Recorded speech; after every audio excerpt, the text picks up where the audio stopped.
അവതാർ 3 അല്ലെങ്കിൽ അവതാർ fire and ash എന്ന സിനിമയെക്കുറിച്ചാണ് ഞാൻ പറയാൻ പോകുന്നത്. ഏകദേശം 3 മണിക്കൂറും 17 മിനിറ്റും ഉണ്ട് ഈ സിനിമ എന്ന് പറയുന്നത്. തുടക്കമൊക്കെ ഒരു സീരിയൽ പോലെയാണ് പോകുന്നതായിട്ട് തോന്നിയത്.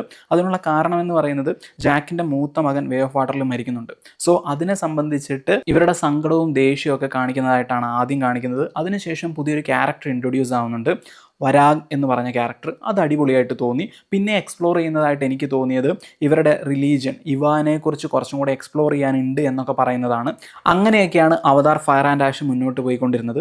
ആ പുതിയ ക്യാരക്ടറിനെ കുറച്ചും കൂടെ എക്സ്പ്ലോർ ചെയ്തിട്ടുണ്ടായിരുന്നെങ്കിൽ കുറച്ചും കൂടെ നന്നായേനെ എന്ന് എനിക്കൊരു തോന്നലുണ്ട്.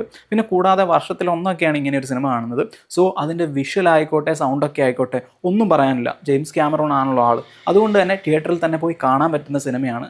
പക്ഷേ എവിടെയാണ് ഡിസപ്പോയിൻമെൻറ്റ് വന്നത് എന്ന് വെച്ചിട്ടുണ്ടെങ്കിൽ നമ്മുടെ വേ ഓഫ് വാട്ടറിൽ അതേ ക്ലൈമാക്സ് എടുത്തത് വെച്ച പോലെ ഉണ്ടായിരുന്നു നമ്മുടെ അവതാർ 3 അല്ലെങ്കിൽ ഫയർ ആൻഡ് ആഷസിൻ്റെ അകത്ത്. അതിലെന്തെങ്കിലും ഒരു പുതുമ ഉണ്ടായിരുന്നെങ്കിൽ അല്ലെങ്കിൽ അവതാർ 4ൽ ഏതെങ്കിലും ഒരു ക്യാരക്ടർ ഇവിടെ ഇൻട്രൊഡ്യൂസ് ചെയ്യാമായിരുന്നെങ്കിൽ ക്ലൈമാക്സിനോടനുബന്ധിച്ച് അങ്ങനെ ആയിരുന്നെങ്കിൽ കുറച്ചും കൂടെ നന്നായേനെ എന്ന് തോന്നി. അല്ലാത്ത പക്ഷം ക്ലൈമാക്സിന് മുന്നേ വരെ എബവ് ആവറേജും അതിനുശേഷം ക്ലൈമാക്സ് കഴിയുന്നതോടെ ആവറേജുമായി മാറുന്ന ഒരു സിനിമ അനുഭവമാണ് എനിക്ക് അവതാർ 3 അല്ലെങ്കിൽ അവതാർ ഫയർ ആൻഡ് ആഷ് സമ്മാനിച്ചത്.